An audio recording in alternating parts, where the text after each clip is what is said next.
ni Alisa Burbs. Ang ganda, nakaka-feel na ang Pasko. Malapit na po ang Pasko. Kaya, eto, tingnan niyo itong ating Christmas light. Naglagay na nga ako dito sa bahay. Murang-mura pa yan ngayon. Ganyan kaganda.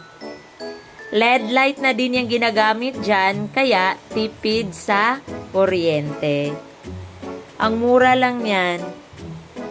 Malayo pa kasi ang Pasko.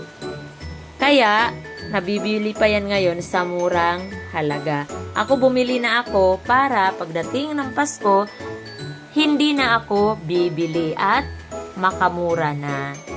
Oh, siya, kung gusto mo ding bumili niyan, magandang klase ang ating Christmas light pero affordable.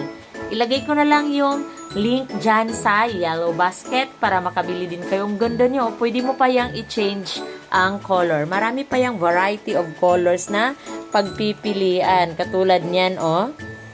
Ganda, di ba? O hala, sige, check out na kayo. Nandyan lang sa baba ang link.